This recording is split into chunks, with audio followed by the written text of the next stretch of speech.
Good morning all of you. आज हम हिंदी क्षितिज काव्य खंड का पाठ 10 ललधियत के प्रश्नोत्तर पढ़ेंगे। तो हम स्टार्ट करते हैं प्रश्नोत्तर। हमने इसका पाठ कंप्लीट पढ़ा था, आज हम इसके प्रश्नोत्तर पढ़ेंगे। तो स्टार्ट करते हैं। पहला प्रश्न है, रस्सी यहाँ किसके लिए प्रयुक्त हुआ है, वह कैसी है? तो रस्सी यहाँ पर किसको कहा गया था? रस्सी कच्चे धागों की, आपने पढ़ा था ना हमने पाठ में।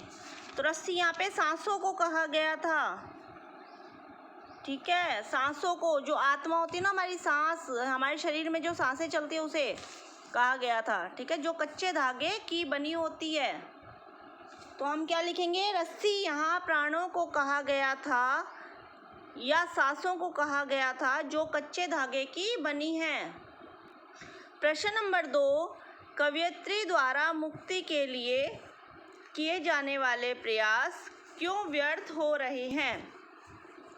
ठीक है, क्यों व्यर्थ हो रहे थे? हमने पाठ में ये पढ़ा, वाक जो हमने पढ़ी थी उसमें हमने पढ़ा था ना कि भक्ति के सहारे भक्ति की चाह रखना, या मतलब भक्ति की कामना रखना, चाह रखना कच्चे धागे को नाव से खींचने जैसा है।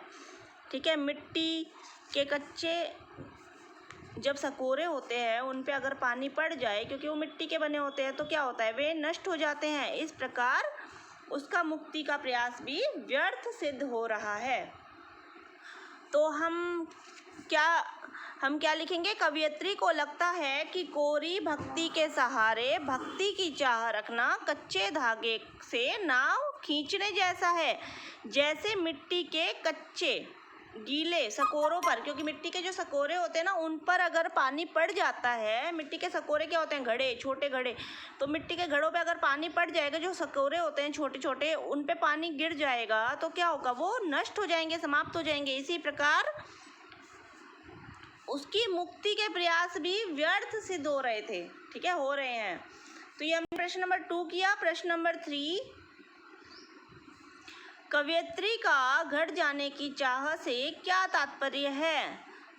वो घर जाने की चाह क्यों बता रही थी कवयित्री? क्योंकि घर की इच्छा थी ना, इसलिए। ठीक है, मुक्ति की चाह थी, क्योंकि वो मुक्ति चाहती थी, वो चाहती थी मुक्ति हो जाए, मुक्ति की इच्छा थी उन्हें। तो घर जाने की चाह से क्या तात्पर्य है? मुक्ति की इच्छा। सभी जीव जो भगवान, देखिए भगवान ही, हर जीव को भगवान ही उत्पन्न करता है, भगवान से ही हम सब, भगवान ने ही हमें बनाया है। ठीक है, और क्या होता है, जब हमारी मृत्यु हो जाती है, जब हम दुनिया में नहीं रहते हैं, तो उसके बाद क्या होता है, हम सभी की मुक्ति हो जाती है, हमारा शरीर नष्ट हो जाता है। ठीक है, और हमारी आत्मा मुक्त हो जाती है। इसलिए इन्होंने बताया है कि कवि के घर जाने की चाह से एक तात्पर्य है मुक्ति की इच्छा।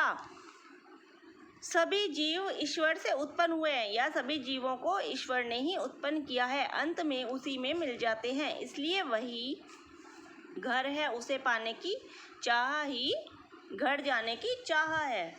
ठीक है, तो ये हुआ प्रश्न नंबर 3। अब है प्रश्न नंबर 4, भाव स्पष्ट कीजिए। क नंबर है, जेब टटोली कोड़ी न पाई।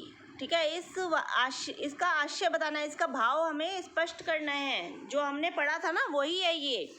ठीक है, हमने जो वाक पढ़ी थी उनमें से ही एक लाइन है ये, इसका हमें भावार्थ बताना है, मतलब भाव बताना है। ठीक है, तो हम इसमें इसका क्या मतलब हुआ, क्योंकि कवयित्री क्या बोलते, कवयित्री कहती है ना कि हम ईश्वर कैसे प्राप्त कर सकते हैं, सिर्फ हम प्यार, प्रेम, भक्ति के सहारे ही हम ईश्वर को प्राप्त कर सकते हैं। ठीक है,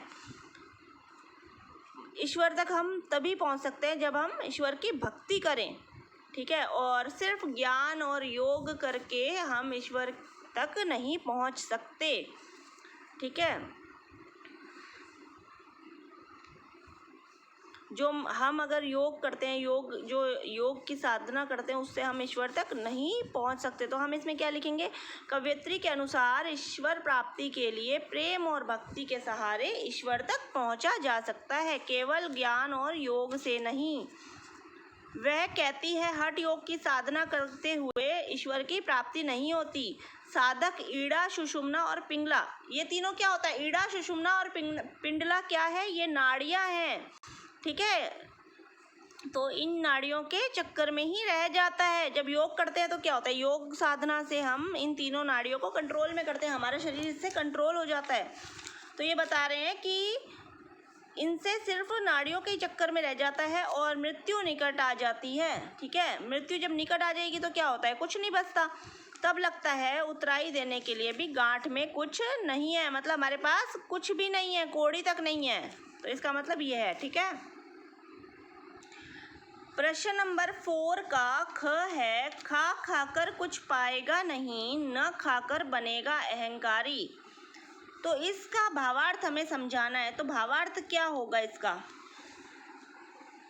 कि अगर हम इस शरीर का भरण पोषण करते हैं, शरीर में खाते पीते हैं, भरण पोषण करते हैं, तो इससे कुछ नहीं मिलने वाला, ठीक है। हमारी आँख, नाक, कान, ठीक है, जीभ, त्वचा, ये सब 5 ज्ञानेंद्रियाँ हैं ना, जो भी हमारे शरीर की ज्ञानेंद्रियाँ हैं, वो उनके असली उनका भोजन क्या है, ठीक है। वो आँख देखो, सुंदर दिखना, ठीक है, मधुर, मतलब अब मुंह से क्या करते हैं? हम बोलते हैं, ठीक है, मधुर स्वर, और सुगंध मतलब खुशबू, कोमल स्पर्श मतलब त्वचा से हम टच करते हैं, ठीक है, और मीठा खाना।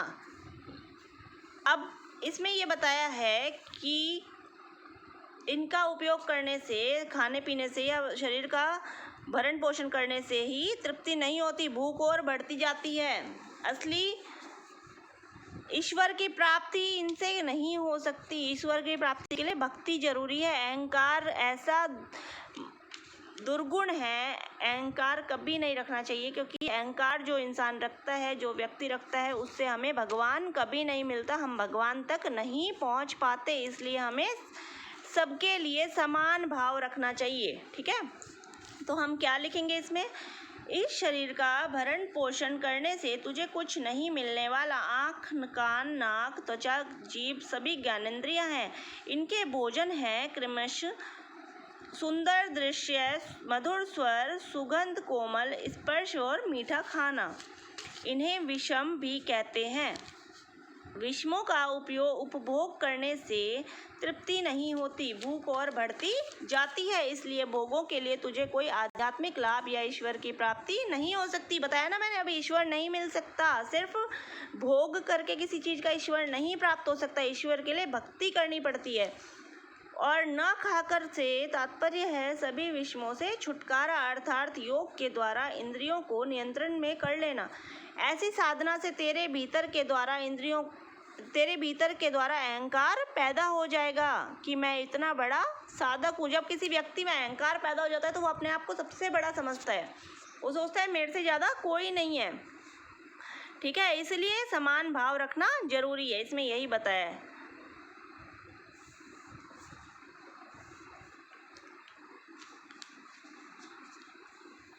प्रश्न नंबर 5, बंद द्वार की साखल खोलने के लिए ललधद ने क्या उपाय सुझाया है?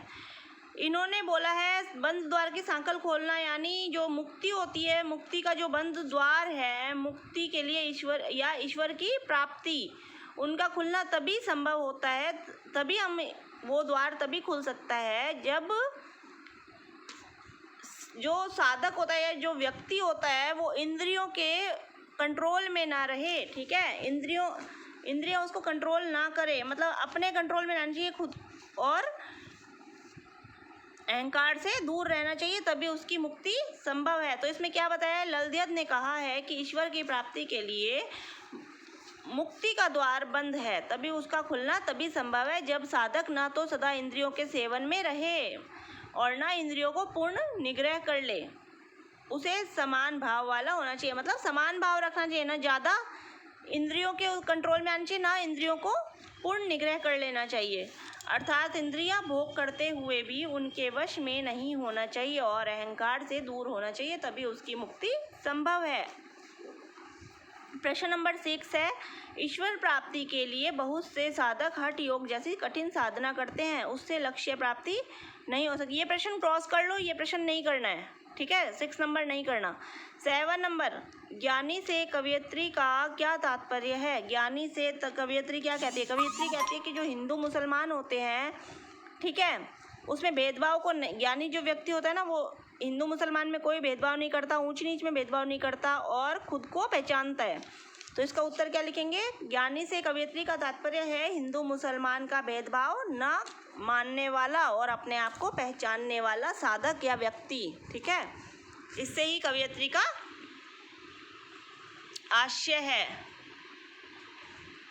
तो हमने इस पार्ट के ये प्रश्न उत्तर 7 तक कंप्लीट किए और इसके आगे का नेक्स्ट क्लास में पढ़ेंगे। Thank you.